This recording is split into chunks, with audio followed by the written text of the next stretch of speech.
Hello everybody, happy World Ballet Day and welcome to Scottish Ballet. My name is Andrew Peasgood and I'm a principal dancer for Scottish Ballet, and today I'm joined by... Hello everyone, I'm Constance Devene. I'm also a principal with the company and I also instruct yoga. I passed my yoga instructor diploma a couple of years ago, and I'm currently studying a Bachelor in Science with the Open University in sports coaching and fitness. Hi everyone, I'm Bethany Kingsley-Garner. Before we move on to talking about our gym and what we are doing in the gym, supplementary work to our rehearsals, our performances, etc., Beth would just like to say a few words about our dance health programme. So I believe you've just seen our Elevate video, which is something that Scottish Ballet, the company, is very proud of. What we have done with our outreach and education team is we've really opened our doors to so many different varieties of exercise and dance that we possibly can. We also have a Dance for Parkinson's that runs once a week. They come at lunchtimes, see people and socialise, so it's not so much that we're separated from the community. We've really tried to open up and show that dance is for everyone, which I think we are doing really great at the moment. Yeah, on that note, we also, our education department, work extensively out within the community, going to schools within Glasgow and also out of Glasgow, all the way up to the Hebrides and the old Islands as well. Absolutely. And the work they do there, working with young children and giving them a chance. Really, that we really have a strong mantra that anyone can dance, and it's dances for yourselves, as well as the work that we do professionally, but dance is for yourselves and it's what you want it to be. So what we'll do is that we'll kind of take you around a little tour of our gym. I'd like to head on over. Here we go.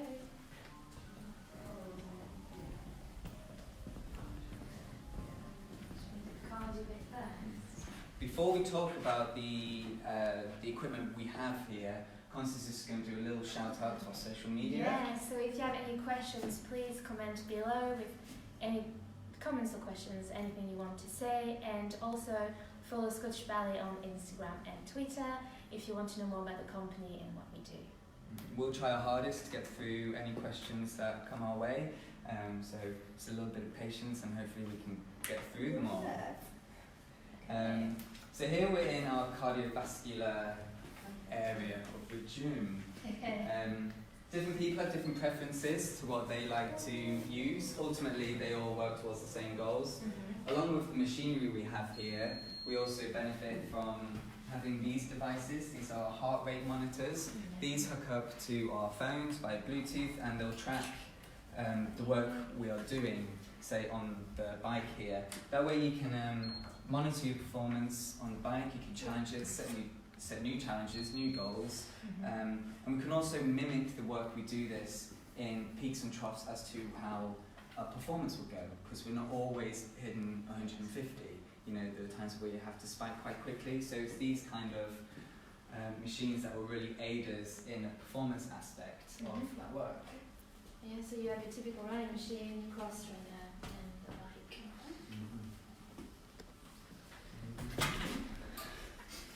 We move on to your weight sections that we have.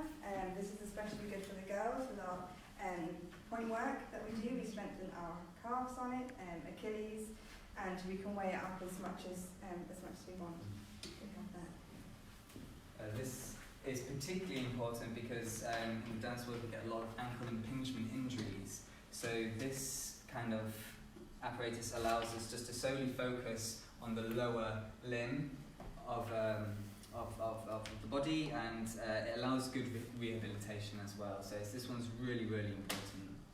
And with this one, we can do a lot for the back as well, making sure the back muscle are really strong and the core. So you can do some things like this where you're just really working on the back, and then you can do the same with like a little twist, things like this. And it's really good for arabesque work, so when the leg is at the back, and also for ballering actually. More so as well when we're doing more extreme work, sometimes we have choreographers that want to kind of push the limits of work that we're not normally used to, so we could come in here and get more of a warm-up so that we're not shocked when we get into the studio and have to perform it.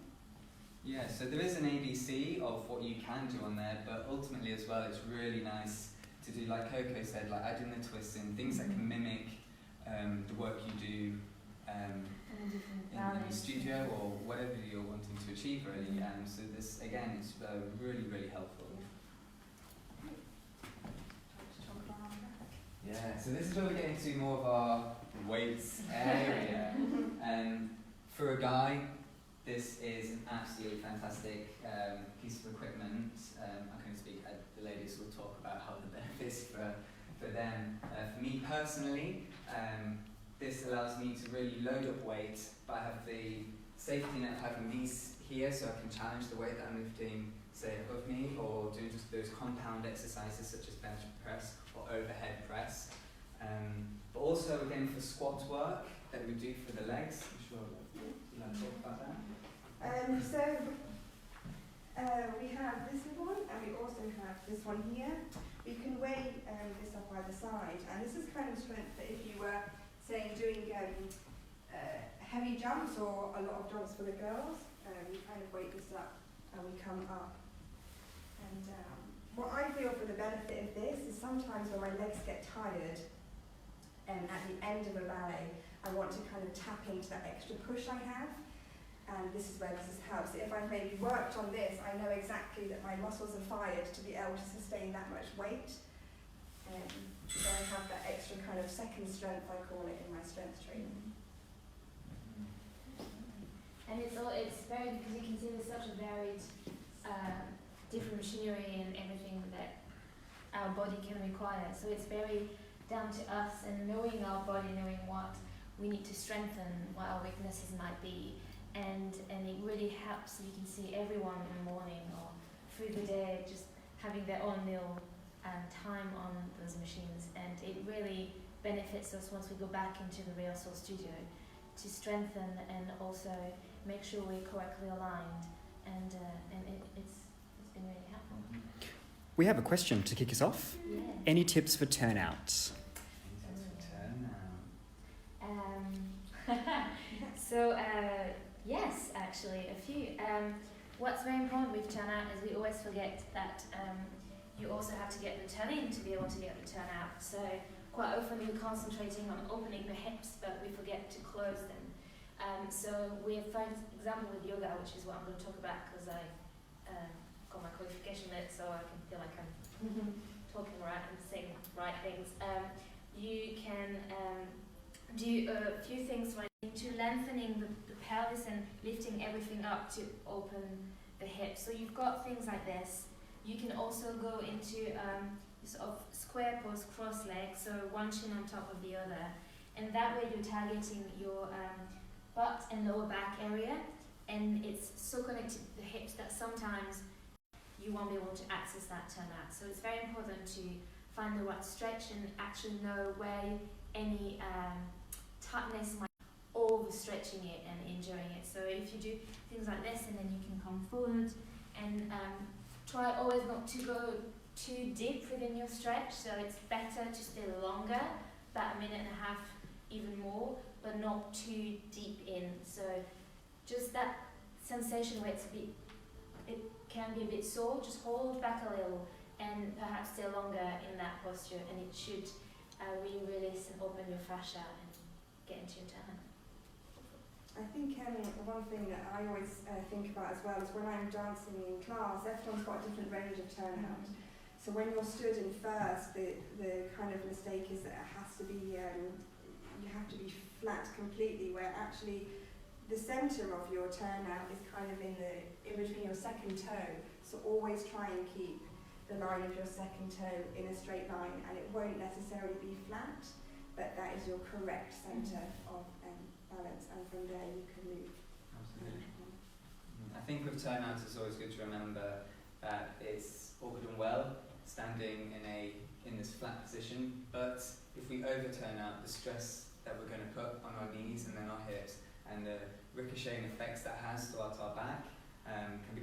Another question, for weight training, do you tend to use high rep and lower weight sets, or does it vary? Vary. Yeah, Always I vary. would completely. And partnering weight is never the same. So like if we're here on the bench here, and I load weights up on either side of the bench, it's a really even distribution of weight. However, if I'm partnering a girl and they're in an only on one side, so it's all over here. So that's when I these compound exercises are brilliant for loading up weights and maybe doing a lower rep. Alternatively, lower the weight and do a higher rep. So then you kind of get muscle stamina.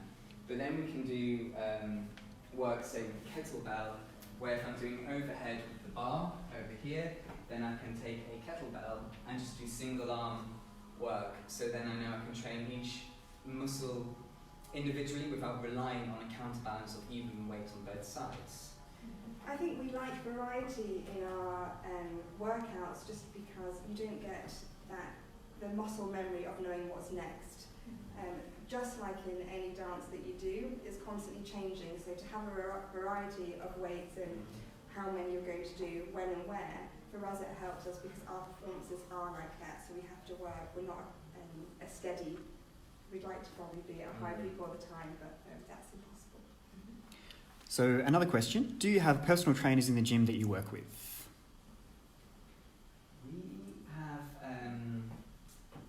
We have our physiotherapist, Martin Lanfia, who has an absolute wealth of knowledge. Have you worked with I've worked with, we've also got Rupert, who comes in, I'd say, almost once a week.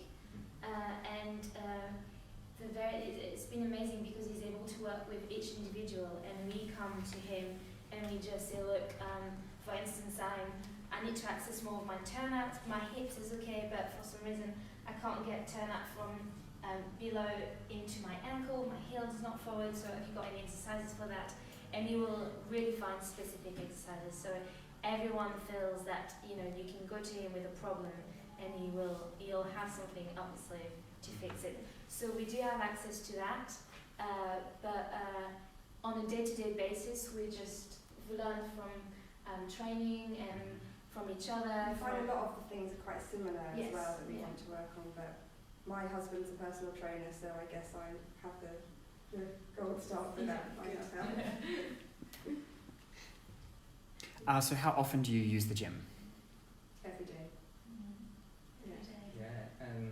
So for me also, if I have a day where I have a lot of partnering work, a lot of pas de deux, that's maybe a day where I won't come into the gym and lift a lot of weight because that might have an effect on my work later in the studio, but also that overuse and overworking could lead to an injury through fatigue. So definitely on those quieter days, I'll for sure come in and do my training. So it's adaptable. I say every day because I don't necessarily do the same thing every day. I don't exercise on Sundays, you do need rest days. But it's something that it's kind of my routine, my medicine, how I work, how my body functions that I found works for me. So my training is almost added into my day, like eating my breakfast or brushing my teeth. I think it's really important to know what your body needs, what works for you for your own body, and we've been in the company a while, so we know exactly what we need. I think over 30 years of experience between us, yes. So, for instance, with yoga, there's so many different styles. It doesn't mean that you're going to do a really hard class of yoga every day or weights every day. It probably wouldn't be beneficial because of the repetition. You'll probably get overuse injury. So we really we'll look at our schedule. We'll know what we have during the day. If we have a quieter day, perhaps we'll come more and do proper cardio and weights and a heavier fitness workout. But if, for instance, we've worked from 10 to 6 rehearsal non-stop and we're running ballets and we're about to go into performance schedule, then we'll definitely ease off, and personally I'll go more into stretching. And it's difficult because choreographically with dance, most of the time you'll repeat sections from one leg will work more than the other. For instance, usually the left is sort of the holding leg. And if you're a right turner for the girl, you know that's the one that's always going to be. Exactly. So you you know you have to stretch and compensate and make sure your body's realigned for the next day, so you don't get those overuse injury like a sprain or strain or tears and things like this. Yeah, and it's really important to also be self-aware, because it's nice to come to any kind of physical fitness space and do the things you like, because also you're good at it, but at the same time it's really good to be self-aware and just know where feels weak or what you'd like to improve. And also I think that really helps with your motivation when you've gone and done something that you want to work on, and it's not as where you want it to be, or once you've gone and done it, motivationally that's really good, and you can go in with more confidence next time also. So can you share with us your simple go-to ab workout? Yeah, I think we've all got the same actually. On YouTube, there's a series of all different workouts, but they have some great ab workouts, and it's done by I think the channel's called Cirque Life, and it's Cirque du Soleil, and who we know have incredible core strength. Yeah, so and they have some 6-minute, 5-minute videos on core strength, and it's continuous, so you don't feel like you're always climbing a real mountain and stopping and then going to the next one. It's continuous 5-6 minutes of real burn, and they are golden, absolutely golden. Unicycle abs. Unicycle abs. Shout out to that. So can you demonstrate a little bit? You did loads of them. Yeah. Okay. Yeah. Okay. Thank you. So you can start either with your feet down, or you can have them so that sort of tabletop 90-degree angle, hands behind your neck. Make sure when you start pulling in that you're not closing the elbows. So you could do about 4 of these and bring the head down every time.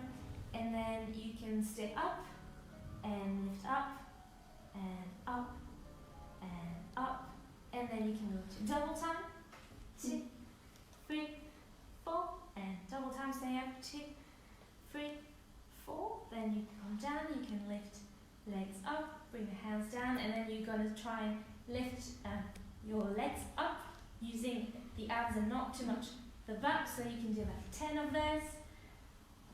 I don't know, 5, 6, 7, 8, 9, 10. Then you've got your crisscross, so we're going to bring left hand onto the right ankle. 2, 3, 4, 5, 6, 7, 8, 9, 10. We're going again a little higher.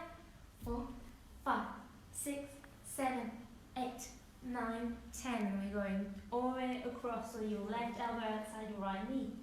3, 4. Take 4 counts to do each one.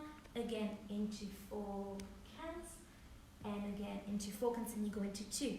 1, 2, 3, 4, 5, 6, 7, and then 8. 1 count. 2, 3, 4, 5, 6, 7, 8. Then you come back and you have your across one. So this is working on the across arm. So you can do 8 of those. 5. You feel the burn? Yes, I do feel the burn. This is what this thing we do. We feel the burn. And then you can sit here. You lift. Try and lift the opposite shoulder up for another 8 counts. And slowly we change. We do something on the other side. So really try and bring that right shoulder across. We do 8 of those. 7, 8, and then you can lift. Try and lift that other shoulder up. And then we come down. And we just breathe. There's more, but that's it for now. Yeah, as you can see there, that variation is key. So you can do one exercise and crack out 100 reps of it. You work that one muscle continuously. But the great thing about this set of exercises is the variation. So all the intrinsic muscles, your obliques, your lower abs, everything's getting used within that short space of time, and that's when you get a real feeling of burn and just really good strength coming from that, because then you're really fatiguing the muscles and then really having to hold on to that strength. I say that was. Now, how can we be evil and make Andy show us something? Well, actually, I was going to do a little bit of talking about for some work that I would do personally. So we've spoken about compound exercises, which are these big exercises that we do, like the deadlift or the bench press, overhead press. But for myself this year, I have a lot of partnering coming up. So what I really want to do is look after my shoulders. And with those big exercises, I have to supplement them for all those little muscles that are supporting the joint. So that's where something over here is absolutely golden. I'm just going to put a mat. And so this is the rack, and it's absolutely great because we can change all these pieces. You can find them in most gyms, and you can adjust the weight to where you want it to be. And this is what we call a face pull, where we bring our shoulders up, and we really engage the top of the back, there, and bring back. And the important thing here is to keep your core strong, so we're not shifting or anything, we're just really locking down. And the rep and sets of this exercise can be as you want. If you're having a lower weight, do some higher reps, put the weight all the way up, and lower the reps down. And next to that, and this is for the rotator cuffs, so this is something that's really important to me because this is what's going to look after my shoulders and my upper back during a really busy season. So an hour into the show and you're really tired, I want to make sure that I'm keeping form proper. So I'll take this, I'm going to do internal and external rotations. So I'll be here, I'm just going to pull the weight across. So form is shoulder back, elbow connected into the side, and just pulling it across. You can do that both sides. And then we'll go the other way, so this way's harder. But again, it's important to keep this form, the shoulder back, elbow in, I'm going to go out. And the thing about your rotator cuffs is that they love variation. They feed off variation. I'll do the other side just so. Always make sure you do the same on both sides. So they love variation. They don't just want the one thing. So they like on no weight and then doing 30 on each, or crank up the weight and maybe only do 10 or even less. It's that kind of work, is that the rotator cuff's really going to benefit and strengthen your shoulders. And it's that kind of work that will help when you come back to then lifting the weight like this. If these were stacked up, lifting overweight, I'll probably find it easier to have more support within my shoulders. And I'm also reducing my risk of injury dramatically. It really depends if you want to work on either endurance or strength. So, for example, if you want to work on strength, usually you would do less repetition but higher weight. And if you want to work on your endurance, then you would do low weight but quite a longer repetitions or more sets. Yeah, I think it's really good to play with everything, but I think form is key, because then as soon as you start losing form, you're compromising your body, then you are going to run a risk of injury. So we have another question. Has the emphasis on fitness changed at all since you entered the profession? Definitely, yeah. Definitely. I think we are more knowledgeable now as dancers, as physios, as healthcare. We've grown in that aspect, and also what a dancer needs physically and to keep on top form is a lot more than we previously knew. So this is why this has all helped, bringing in more strength. The thought of maybe ballerinas lifting weights years ago wouldn't have been a thing, and now I think it's something that makes us stronger, makes us dance bigger, and keeps us there. If you compare it to, for example, I might be controversial here by saying other sports, you would see that in other sports and athletes, they've also, we run faster, we jump higher. So you can bring that into a ballet studio, it's the same thing. And therefore we need to be able to now adapt our work and bring more into the ballet studio by adding all this fitness work. And it's been amazing because it gets our body stronger, fitter, reduce the risk of injuries. And there's a lot more dance science research. Like, for example, in tennis or football, they would really research the background of it all and make sure everything works to the best and make sure the athletes are in peak conditions. And now we're starting to get that with dancers, which is fabulous. We're probably, I would say, behind compared to other sports, but it's definitely starting and it's amazing. And Constance, how has yoga changed your dancing? Quite well. I think it's changed it for sure. I think it's helped me mentally at the end of a long day, just to go into a yoga studio and just relax. But it mainly helped my body. It's lengthened my muscle, made me stronger, but also has lengthened the muscles instead of just bulking up. And we talked about it a bit earlier. It's also helped my joints to be much healthier and stronger, and keeping my body aligned, so making sure my right side is as strong as the left.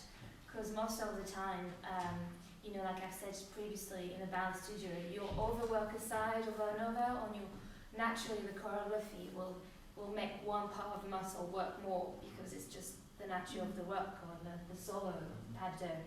And therefore it's really important that when I come back into the yoga studio and I go into one posture, then I do it on the other side. It's telling me, oh, hang on, this is much tighter. Why? Oh, that's probably because I worked it harder. Then I know I need to watch out, for instance, and maybe either stay longer on this side to stretch it to make it more even, or add other things to release it. And no, it's really helped. It's also helped with my breathing because I've got asthma, so it's been great. And Beth, what's your favourite exercise if you had to pick one? Or just your whole body?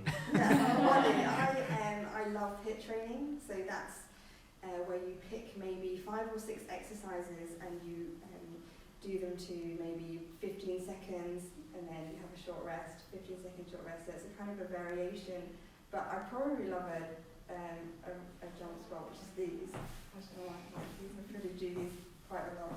So yeah, I like variation and reaching that max of when you really feel you've left it all in your squat. The huge benefit as well to the HIIT training is that you can do it anywhere, and you don't need to have any of this essentially. You can, when we're on the road and we are touring, performing in different cities, different countries, we've ourselves have put together HIIT workouts that we've done before class. We've had quite a day as well. So you can pick any exercise that you like. It has to be something that you do enjoy and feel a benefit. Otherwise, just like anything, you struggle to get motivated to do it. But with that, you can pick maybe just 4 or 5 exercises and run your own gym and run your own kind of routine of how you want to perform them in the day. And leading up to a world premiere, what kind of exercises would you want to do to help you get through that really intense process? Good question. Yes. It will depend on how close we get, I would say, to the show, to the production. It's quite a point work ballet for the ladies. So make sure the feet are strong, the point work is strong. So I would say it's about really strengthening and keeping the body strong everywhere, all parts of the body.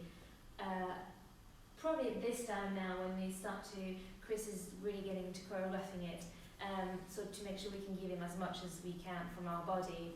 And then when we are about to start to really run the ballet closer to the performance, then probably ease off slightly in the gym, and then we'll get into the more stretching, ice bath and all that sort of relaxing and sort of almost detoxing the body. And then once we start performing, it's just keeping on top of things, keeping healthy, and it's okay to have a day off. Yeah, it's great to challenge yourself, but it's so important to listen to your body as well, because it's going to tell you so much. So if a muscle is feeling sore and not in a good way, let it rest, let it be, because you can end up doing more damage by working it. So it's just listen to the body as well, because it will tell you more than we think, really. I also like to kind of introduce like mental aspects and like mind aspects for something where you're having big performances coming. A lot of it is sometimes mentally you can switch off before this has. So I think it's just kind of focusing your mind on really really small goal, something that you know you can achieve, because that's progression for you, that's your motivation, that's confidence. Never set anything too big.